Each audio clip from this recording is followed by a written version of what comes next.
Glória a Deus. Que bênção, né? Estava vindo para cá e pensando assim um pouquinho o quanto que às vezes a mídia nos influencia, né? Nesse momento agora a gente está tendo um jogo do Brasil, não é isso? E eu estava assim um pouquinho ansioso ali, vou pegar o celular, eu vou checar e tal. E é interessante porque às vezes uma mensagem que a gente recebe pode mudar a chave aqui na nossa cabeça. Às vezes uma fala que alguém traz para a gente, alguém fala, solta para a gente, começa a vir um turbilhão de pensamentos e as coisas começam a mudar. E é exatamente sobre isso que a gente vai falar hoje. A gente vai falar que quando a mente muda, a sua vida muda. Você crê assim? Quando a sua mente muda, a sua vida muda. Então fala para a pessoa que está do seu lado, olha, quando a sua mente mudar, a sua vida vai mudar. Pode falar aí. Isso, muito bom. Então vamos lá.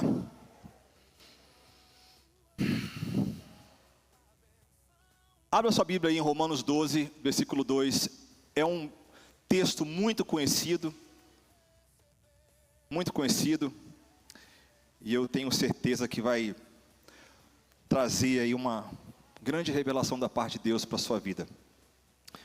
Essa está na versão NVI ou não? Não, não é da NVI. Essa é da NAA, não tem problema. Então vamos ler? E não vivam conforme os padrões deste mundo, mas deixe que Deus os transforme pela renovação da mente, para que possam experimentar qual é a boa, agradável e perfeita vontade de Deus. Amém? Na versão NVI, diz assim: mas transformem a vossa mente, não se conformem com esse mundo, para que experimenteis qual é a boa, perfeita e agradável vontade de Deus. Hoje a gente vai falar aqui um pouquinho que, na verdade, quando Paulo fala transformai-vos, ou deixe Deus transformar, vocês vão entender hoje que a transformação, ela começa na mente. Ela tem que começar na mente. Eu vou contar uma história aqui rápida, está na Bíblia, ok? A gente não vai ler aqui o texto todo, mas está na Bíblia, que é um texto de Atos 8, do versículo 4 até o versículo 24. Essa história, nessa passagem, conta a história de que a igreja, recém-surgida, estava ali ainda no seu início, e mais de 5, talvez 10 mil pessoas já, frequentando a igreja de Jerusalém. E aí acontece uma perseguição muito forte, e eles então são impulsionados, no caso os apóstolos, alguns discípulos, eles têm que sair dali porque estavam sendo perseguidos, e eles vão para Samaria. E chegando lá em Samaria, Filipe, que é um dos discípulos, ele começa a falar sobre o reino de Deus ali, começa a ministrar sobre a palavra.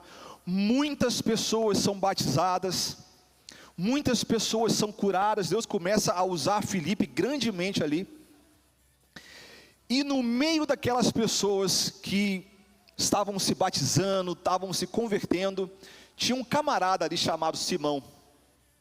E esse Simão, no passado, a profissão dele era mágico. Ele era um cara que gostava de fazer mágica. Então era um cara assim que as pessoas se impressionavam demais com ele.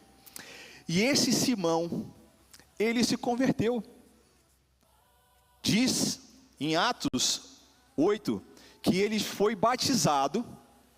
E depois que ele foi batizado, ele começou então a caminhar junto com Filipe. Imagina, Filipe era um discípulo de Jesus, então Filipe era um pastor. Então ele começou a caminhar junto com Filipe. Para onde que Filipe ia, ele estava junto. E depois de algum tempo, a Bíblia não nos diz exatamente quanto tempo, mas eu quero pensar que foi um tempo considerável, porque a notícia chegou até os apóstolos que estavam lá em Jerusalém, que ficaram lá. Olha, Samaria está tendo um mover assim absurdo. As pessoas estão recebendo o Espírito Santo ali. Aliás, as pessoas estão ouvindo falar de Jesus ali, elas estão se convertendo. Vocês têm que ir para lá. Obviamente, na época, né, não tinha um WhatsApp, não tinha um Instagram para eles poderem ver o que está acontecendo. Então, essa mensagem demorou um pouco. E eles chegaram, os discípulos chegaram até Samaria e foram ver e viram realmente aquelas pessoas maravilhadas com a palavra de Deus, convertidas, servindo. Mas faltava algo para eles. Eles não tinham ainda o Espírito Santo. E aí Pedro percebeu, viu que eles não tinham ainda sido batizados no Espírito Santo, começou a orar por eles. E à medida que Pedro ia colocando as mãos sobre eles, as pessoas eram batizadas no Espírito Santo. Glória a Deus. Simão estava no meio ali. A Bíblia não diz se ele foi batizado no Espírito Santo ou não, mas diz que ele estava ali no meio. E ele, quando começou a ver os apóstolos ali ministrando, e as pessoas recebendo o dom do Espírito Santo, e alguns falando em línguas, Simão falou para Pedro: Pedro, pelo amor de Deus, eu preciso de um negócio desse aí. Quanto custa para eu fazer esse negócio, igual vocês estão fazendo aí também? Pedro, na hora, né, aquele colérico bacana: você está louco, rapaz, guarda isso daí, isso que você está falando aí, ó, porque é o seguinte, os pensamentos, olha que expressão interessante que Pedro usa, depois vocês podem procurar. Os pensamentos do seu coração, quando a Bíblia fala de coração, ela está falando da mente, tá? Os pensamentos do seu coração são maus. E olha, se você não mudar isso daí, filho, o bicho vai pegar para o seu lado. E aí Simão fica desesperado e fala: meu Deus, pelo amor de Deus, olha só, ore para Deus para que nada disso que você está falando aconteça comigo. Então, quando a gente olha essa história, a gente tem que começar a pensar algumas coisas. Será que existe alguma área da minha vida que talvez já mudou de endereço, mas ainda não mudou de mentalidade? Será que existe ainda alguma área da minha vida? Essa pergunta é para você se fazer. Talvez já tenha mudado de endereço, mudou de localidade talvez, mas ainda não mudou de mentalidade. Então, qual que é o primeiro ponto aqui? É que é possível estar na igreja e continuar com a mente de sempre. É totalmente possível continuar, você estar na igreja, estar servindo, estar aqui nesse meio, estar na sua casa, orando, talvez jejuando, buscando, assim como aquelas pessoas estavam fazendo, mas ainda continuar com a mente antiga. Simão se converteu, Simão foi batizado, frequentava os cultos, seguia o pastor, estava sendo discipulado por Filipe, mas Simão ainda pensava como antes, e quase deu problema para ele. Outro exemplo, se vocês forem voltar um pouquinho antes, Atos 5, aliás, final de Atos 4, conta que a igreja estava crescendo demais, e as pessoas, elas estavam tão assim, cheias do Espírito Santo, cheias do amor de Deus, que elas faziam algo que eu nunca vi mais na história, eu só vi falar dessa história deles. As pessoas, elas vendiam as casas delas, vendiam os terrenos delas, para que ninguém na igreja, olha só, e a gente está falando de uma multidão de mais ou menos aí, mas na época, nessa fala aqui, talvez umas 6.000 pessoas, pelo menos. As pessoas vendiam as posses deles, para entregar para os apóstolos, assim: olha, a gente não precisa disso, nós queremos que todo mundo tenha a sua casa, tenha o seu espaço, tenha as suas necessidades supridas. Olha que maravilha isso.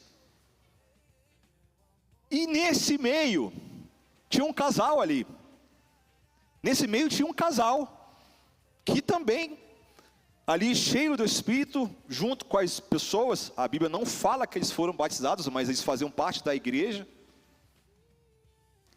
E esse casal decide fazer o seguinte: vamos vender a nossa casa também, está todo mundo fazendo isso, olha que bênção, vamos doar. E eles chegam para Pedro: Pedro, olha, nós acabamos de vender a nossa casa, está aqui 100 mil reais. A gente quer abençoar aqui os irmãos. Primeiro Ananias chegou, Safira veio depois. Ananias chegou lá: Pedro, ó, vendemos nossa casa, está aqui, ó, 100 mil reais. A Bíblia também não fala, mas é muito possível que Pedro tinha já conhecido Ananias algum tempo atrás. E quando Ananias entrou, ele já viu na cara dele, o Espírito Santo revelou, falou: esse cara está mentindo. Ananias, deixa eu te falar uma coisa. Cara, você não sabe que o dinheiro que você tem é seu? E que você faz o que você quiser com ele? Você não é obrigado, você não era obrigado a você vender e trazer o dinheiro aqui. Você fez o que você quis. Agora, você mentir para o Espírito Santo, Ananias, que coisa feia. Porque você vendeu, mas você reteu uma parte para você e falou que isso aqui é tudo. Naquele momento, quando Ananias ouve aquilo ali, Ananias, pum, morre na hora, pá, na hora. E aí diz que as pessoas que estavam ali tiraram o corpo dele. Em seguida chegou Safira, a esposa. Então, né, olha que bênção, a gente conseguiu vender nosso terreno, né? Eu acredito que a Ananias deve ter trazido aqui o dinheiro já para vocês. Pedro falou: Safira, por que vocês mentiram para o Espírito Santo? Olha, aqueles que acabaram de levar o seu esposo vão levar você também. Na hora ela, bum, caiu e morre. Que história, né? Duas pessoas que experimentaram todas aquelas maravilhas que a igreja estava vivendo, mas ainda com comportamentos que custaram possivelmente a salvação deles. Não sei dizer se, só Deus quem vai dizer se a gente vai encontrar um dia ou não Ananias e Safira no céu. Mas é fato que essa atitude deles, esse comportamento deles custou a vida deles. E sabe, queridos, tem pessoas que nem mesmo, quando vê as coisas sobrenaturalmente que Deus faz, nem assim a mentalidade deles muda. Vocês querem um exemplo clássico? O povo de Israel. Onde eu quero chegar aqui, queridos? Se Deus fosse o responsável para mudar a sua mente, a mente das pessoas, de um povo, o povo de Israel, ninguém teria morrido no deserto antes de entrar na terra prometida. Todo mundo teria entrado. Bastava só Deus mexer algo assim, ó, virou a chave, está tudo certo. No entanto, a Bíblia, Paulo nos diz que isso, na verdade, não depende exclusivamente de Deus. Isso é responsabilidade sua. O ajuste da sua mente, dos seus comportamentos, ele é responsabilidade sua. E aí vale a pena você se perguntar: o que em mim ainda não foi totalmente entregue a Deus? Existe algum comportamento que eu justifico já há muito tempo? Paulo ensina que a transformação ela precisa acontecer primeiramente na mente. E à medida que você decide mudar os seus comportamentos intencionalmente, Deus vai te fortalecendo nesse processo. Amém? Você crê assim? Amém? Eu anotei, eu não sei se eu falo ou não, mas eu decidi falar. Em dezembro de 2024, dia 7 de dezembro, foi um dia que marcou a minha vida. Foi o dia que meu pai faleceu. E foi assim, realmente um forte impacto emocional para mim naquele dia. E dia 8, né, nós sepultamos ele. E aí começou toda a parte de documentação e tal, várias coisas. E aí eu olhei a certidão de óbito dele, e uma das causas da morte que eu vi ali foi diabetes. Quando eu bati o olho naquilo, eu falei assim, eu não quero ter esse negócio. Esse negócio foi silencioso e foi pesado na vida do meu pai. Porque ele é o cara que pegava as coisas assim, escondidos, os docinhos e tal, sem ninguém ver, e aquilo ali arrebentava, aquilo arrebentou ele. E quando eu bati o olho naquilo, eu tomei uma decisão bem radical. Falei, eu não como mais açúcar. Eu estava escravo do açúcar, literalmente, comendo o tempo todo. Não como mais açúcar. Zerei. E aí, eu comecei a trabalhar na minha mente de que o açúcar para mim, eu estou falando do Israel, tá bom? Estou falando do Israel aqui. O açúcar para mim não era mais necessário. Já se passaram aí 1 ano e meio, quase 2 anos, eu não pus uma gota de açúcar até o momento. E a cada dia que eu passo por situações, às vezes numa festa, ou às vezes na casa de alguém, por conta de uma decisão, Deus vai me fortalecendo nesse processo. Que eu consigo viver bem hoje sem isso. Então, o que eu trouxe aqui é que é possível você ajustar a sua mente, você tomar decisões, onde que você intencionalmente cria um caminho de mudança, e Deus então se compromete de te ajudar. Amém? Você crê assim mesmo, de verdade? Amém? Glória a Deus. Então, queridos, segundo ponto, é que ninguém muda um comportamento sem antes mudar aquilo que alimenta na mente. Ninguém consegue mudar um comportamento sem antes mudar aquilo que alimenta na mente. Certa vez um índio chegou para um dos caciques, pajé, eu não sei o nome direito, na tribo dele, e ele falou assim, olha, eu estou fazendo muita coisa errada, eu não estou conseguindo resolver minha vida, eu preciso de ajuda. Sabe, eu sinto como que se tivesse assim 2 lobos na minha cabeça. Um lobo bom, que fala assim, olha, não faça isso. Resolva, perdoe, ame. E tem um outro lobo mau, que fica assim, não, guarda rancor. Não faça isso. Roube. E eu não sei o que fazer com esses 2 lobos. Por favor, me ajude. E aí o pajé, cheio de sabedoria, ele fala assim, olha, o lobo que você mais alimentar é o que vai ganhar.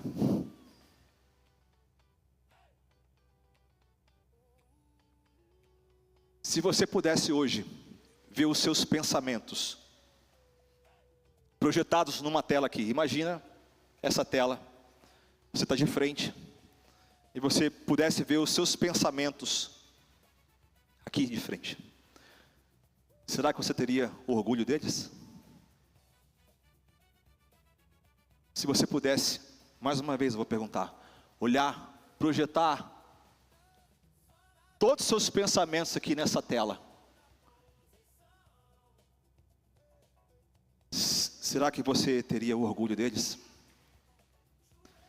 Sabe, 2 dos maiores causadores de enfermidade no mundo são causados por uma mente doente. Nome, depressão. Segundo, ansiedade. Eu vi o David falando aqui, me compadeci bastante do Isaac, vamos estar orando por ele, tá, querido? De verdade. Isaac é um menino precioso. Mas esses dois sintomas, né? Vou falar assim, para facilitar ali nossa linguagem, são causados por uma mente que está adoecida. Depressão, o excesso de pensamentos do passado, que acaba aí encontrando o seu sistema imunológico e você começa a ficar para baixo, fica doente o tempo todo, várias situações. Ansiedade é o oposto. Preocupação excessiva com o futuro. Coisas que você talvez não tenha o poder de controlar, mas ainda assim faz questão de permanecer nesse pensamento. Quanto que da sua paz, querido, você já perdeu por você querer controlar coisas que não estão sob o seu controle? Só que aí, queridos, existe uma solução para isso, amém? Glória a Deus, amém? Puxa vida, né? Israel está falando aqui de pensamentos e tal, e que gera isso, que gera aquilo. Existe solução? Sim. A solução Paulo trouxe em Romanos 12:2. Transforme a vossa mente, certo? Só que ele dá algumas dicas de como você pode renovar a sua mente dia após dia. Paulo dá algumas dicas. Quero que você abra comigo em Filipenses 4, versículos 6, 7 e 8, é um texto muito conhecido.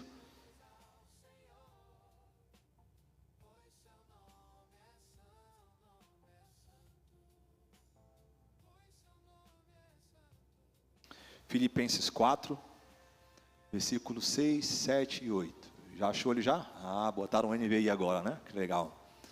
Olha só, leiam comigo. Não andem ansiosos por coisa alguma, mas em tudo, por meio da oração e da súplica, com ação de graças, apresentem os seus pedidos a Deus. Olha o 7. Então a paz de Deus, que excede todo entendimento, ela guardará o seu coração e os pensamentos de vocês em Cristo Jesus. Como que a paz vai guardar os nossos pensamentos em Cristo Jesus? Finalmente, irmãos, pensem em tudo que for verdadeiro, tudo que for digno de respeito, tudo que for justo, tudo o que for puro, tudo que for amável, tudo que for de boa fama, em tudo o que houver alguma virtude ou algo de louvor. Põe o 9 um pouquinho, volta de novo um pouquinho, só um pedacinho do 9. Ponham em prática tudo que vocês aprenderam, receberam, ouviram e viram de mim, e o Deus da paz estará com vocês. Amém? Você crê assim? Amém. Queridos, a solução é cuidado com aquilo que você alimenta a sua mente. Muito simples.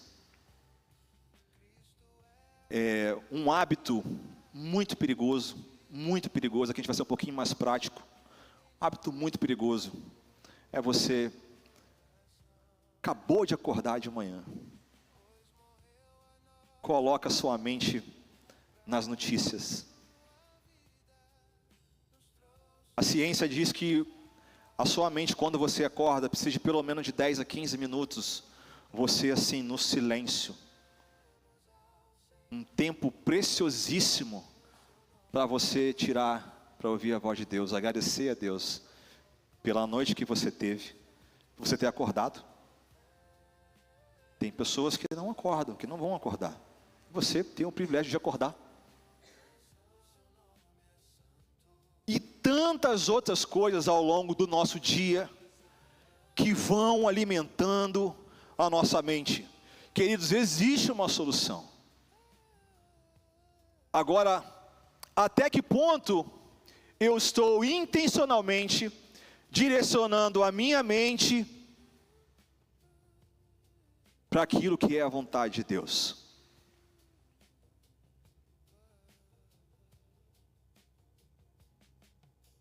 Se seus pensamentos fossem sementes, que tipo de colheita eles estariam produzindo? Já pensou nisso? Se seus pensamentos eles fossem como sementes, e uma vez que a gente lança semente, pode ter certeza que se tiver o trabalho de cuidar da terra, vai produzir resultado. E eu vou trazer aqui agora para vocês uma dica também técnica de como que os seus pensamentos eles vão reproduzir os seus resultados. E aqui eu não estou sendo coach não, apesar de eu ser coach, mas eu não estou sendo coach aqui não. Colossenses, versículo 6, capítulo 6, versículo 7. A gente pode pôr, eu queria que é esse versículo mesmo, se não for, é 6, 7. Não, acho que é o 6, 7. Coloca para mim, por favor, minha filha. Passa no 4? Então é o 4, 7. Ou 4, 6. Coloca para mim, por favor, 4, 6. É muito forte esse versículo. Não. 7. Não, também não. É o seguinte. Não, Gálatas, perdão, erro meu. Gálatas 6, 7. Não está nem anotado aqui. Gálatas 6, 7. Achei. Obrigado, Espírito Santo. Gálatas 6, 7. Diz o seguinte: não se deixe enganar. De Deus não se zomba. Porque aquilo que o homem semear, isso também colherá. Isso aqui é mais difícil falar, glória a Deus, né? Esse versículo é puxado, né? Não se deixe enganar, de Deus não se zomba, pois o que o homem semear, isso também colherá. Os pensamentos que você está produzindo, que você está semeando, quem vai colher vai ser você. E Deus não tem nada a ver com isso. Às vezes, quantas vezes? Puxa Deus, se isso não acontecesse, mas culpado fui eu, aliás, o responsável fui eu. Simples, estou sendo vulnerável aqui para vocês. Dívidas. Quantas vezes eu entrei em dívidas? Pensamento ali de tem que ter, meu orçamento está apertado, mas ainda assim eu quero gastar um pouquinho a mais. O cartão que eu recebo de presente do banco, que parece que é um presente de verdade, ele te dá assim, 5 mil reais para você ficar à vontade aí. A gente pensa que é de graça, que é um presente para a gente. Como eu pensei muitas vezes. Aí chegam os boletos da dívida, né? Aí você paga o mínimo aqui, aí chega na conta seguinte 10 vezes mais. Deus, aí vai na igreja, vai no culto, pedir oração para que Deus livre as dívidas dele. Pelo amor de Deus. Quem que plantou as dívidas? Foi a pessoa responsável por gerar elas. Então, da mesma maneira, é a nossa mente. Os resultados que você tem hoje, exatamente hoje, eles começaram lá atrás, com você alimentando alguns pensamentos. Nós falamos da ansiedade. Por que uma pessoa tem um ataque, como eu já tive algumas vezes, e uma das vezes minha família foi comigo dentro de uma ambulância, porque eu cheguei dentro de um shopping, e comecei a ter aperto, e eu falei, eu estou infartando, e eu estou mal, e aí chamo uma ambulância, todos os meus filhos com a minha esposa junto comigo, paramos num hospital, e o médico, você não tem absolutamente nada. Você é um cara meio nervoso às vezes? Eu falei, acho que o melhor caminho para você vai ser procurar aí um psiquiatra. Você não está bem não. Mas começou como? Começou lá atrás, com pensamentos, salário atrasado. Na época eu era CLT, salário que a empresa deixou de pagar, férias que a empresa deixou de pagar, eu e a esposa trabalhando no mesmo lugar, os dois sem salário, 3 meses. A ansiedade tomou conta. E qual foi o resultado? Qual foi a semeadura que eu tive? Crise de pânico. Só que Paulo nos ensina aqui que é possível reverter isso. Como? Sendo intencionais, inclusive nas nossas orações. Filipenses 4:6. Olha, não andem ansiosos por coisa alguma. Sabe essas orações que você espera? Isso Paulo falando, tá? Não sou eu não. Suplicando, pelo amor de Deus, Pai, me ajuda, me livra. Ei, ações de graça. Agradece a Deus já pela solução, mesmo você sem ver, mesmo sem você perceber ainda. Agradeça a Deus. Agradeça a Deus já pelo resultado de um concurso que você se esforçou muito e de repente você quer passar. Já agradece a Deus por ele. Paulo estava lembrando isso, e sabe o que acontece? Que Paulo fala no versículo 7.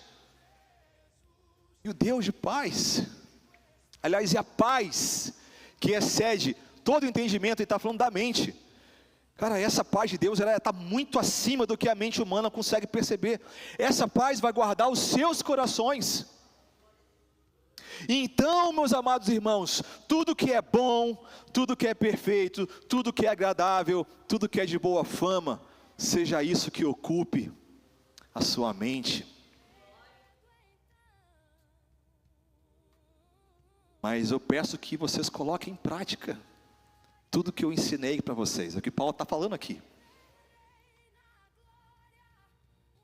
Eu quero finalizar com a história de 2 lenhadores lá nos Estados Unidos, no estado de Connecticut. 2 lenhadores, um mais jovem, um outro mais experiente, cortando ali as árvores, né? Lá é muito comum. Nosso filho mesmo, Davi, quando passou algum tempo nos Estados Unidos, fez isso. E ali eles cortando, o lenhador mais jovem, o tempo todo se esforçando e batendo e tal, e cortando árvore. Aí de vez em quando ele olhava para o lado e ele via um outro lenhador, que é o mais experiente. De vez em quando ele parava, sentava, e no final do dia, o cara que às vezes ficava parado, tinha mais toco de árvore do que ele. Ele ficou revoltado com aquilo, não é possível. Passou a semana, o supervisor foi contar. Ó, o mais experiente ali, o vovô, tem muito mais toco do que você. Eu vou descobrir com esse velho aí, qual que é o segredo dele. E aí, ele falou assim, cara, pô, você está me vendo ali, eu estou esforçando pra caramba, estou todo suado, semana pesada. Pô, mas, cara, como é que você consegue fazer mais árvore do que eu? Então aquele lenhador falou assim, olha, enquanto você me via ali parado, eu estava afiando o machado. Quando foi a última vez que você parou para afiar a sua mente? Quando foi a última vez que você ficou sozinho, você e Deus, apenas para alinhar os seus pensamentos com a palavra dele? Às vezes você se esforça tanto, né, para poder mudar a sua vida, para transformar a sua vida, seus comportamentos, mas sem mudar a mente, você não vai conseguir. é necessário você parar para afiar o machado, para você afiar a sua mente com a palavra de Deus, com os pensamentos que Deus quer que você produza. Qual é o comportamento que Deus trouxe à sua mente durante essa mensagem, que precisa ser transformado? Qual é a área que o Espírito Santo talvez esteja mostrando para você nessa noite, que precisa ser transformada? Talvez você já tenha aceitado Jesus há um bom tempo, ou talvez é novo na fé, mas ainda reage, fala, pensa da mesma forma. E sabe que Deus quer ajudar você durante esse processo de transformação na sua mente. Ele está disposto. Imagina assim, um pai como eu tenho uma alegria de poder ajudar os meus filhos a descobrirem coisas novas, e eu estou ali suportando, estou ali dando suporte. Deus está esperando aí você tomar uma decisão firme e séria, para que Ele vá te fortalecendo no processo. E queridos, ao fazer isso, sabe o que vai acontecer de verdade? Você vai experimentar a boa, a perfeita e a agradável vontade de Deus.